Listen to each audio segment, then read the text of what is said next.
శుభం కురుత్వం కళ్యాణం ఆరోగ్యం ధన సంపద.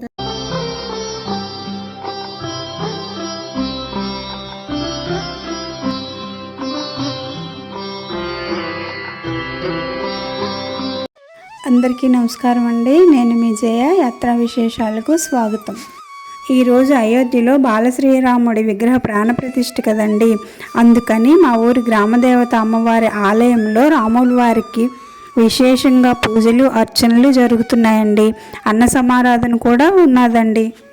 అయితే ఆ ఏర్పాట్లన్నీ అమ్మవారి సేవకులే చేస్తున్నారండి. అమ్మవారి సేవకుల గ్రూపులో నేను కూడా ఉన్నానండి. ఉదయం తొందరగా వచ్చేయమన్నారు, గుడిలో చాలా పనులు ఉంటాయని. నేను ఇంట్లో ఉదయాన్నే దీపారాధన చేసుకుని 9 గంటలకల్లా అమ్మవారి ఆలయానికి వెళ్ళిపోయానండి. అక్కడ వంటలన్నీ అయిపోయిన తర్వాత రాముల వారికి విశేషంగా పూజలు జరిగినాయండి. ఆ తర్వాత మోదీ గారు అయోధ్యలో బాలశ్రీరాముని విగ్రహ ప్రాణప్రతిష్ఠ చేస్తున్న దృశ్యాన్ని మేము లైవ్లో చూస్తూ శంఖాన్ని పూరించి జయగంటలు మోగిస్తూ జై శ్రీరామ్ అంటూ నినాదాలు చేశామండి.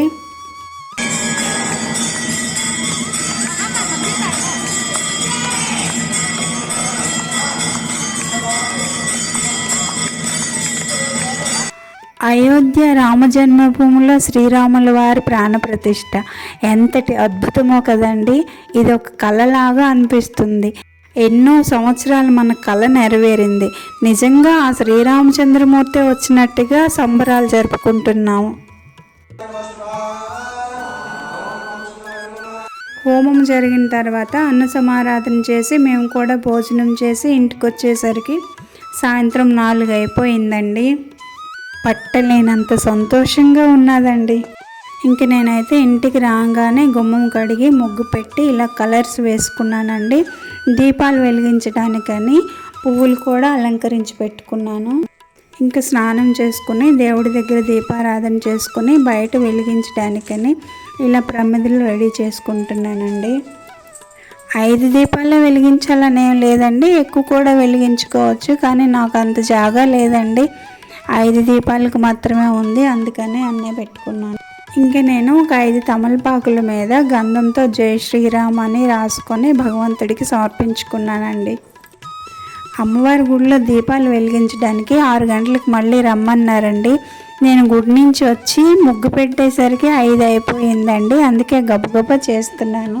గుడిలో దీపాలు నేనే వెలిగించాలనేమీ లేదండి, ఎవరైనా వెలిగించేస్తారు. కానీ ఈ అదృష్టం అవకాశం అన్ని వేళలా దొరకదు కదా, అందుకని ఈ ఆరాటం అన్నమాట. ఇంకా అయోధ్య నుంచి వచ్చిన అక్షతలు ఆహ్వానము చూసారా, నాకైతే ఈ విధంగా ఫోటో వచ్చిందండి.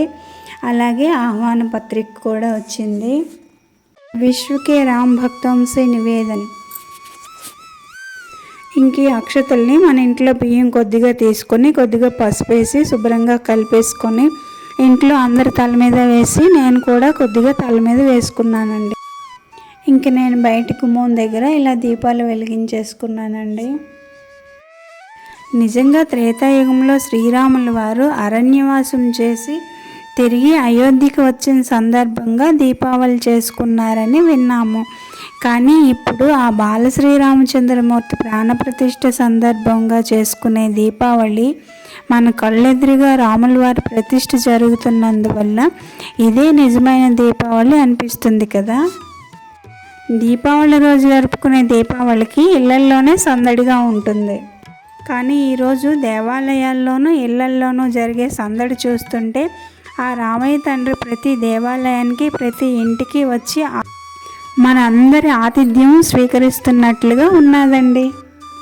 ఇంక సాయంత్రం దీపాలు వెలిగించడానికి అమ్మవారి ఆలయానికి వెళ్తున్నానా, ఇంక త్రోవలో చెప్పకండి, అడుగు అడుగున దీపాలతోనూ ముగ్గులతోనూ ఇల్లు ఆలయాలు ఎలా అలంకరించారంటే 2 కళ్ళు సరిపడవండి, అంత అందంగా అలంకరించారు.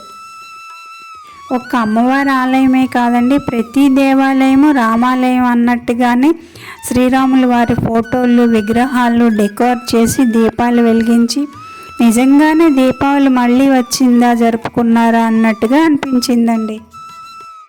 ఆలయాల్లోనే కాదండి, చెరువు ఒడ్డును కూడా దీపాలు వెలిగించి సందడి చేశారు.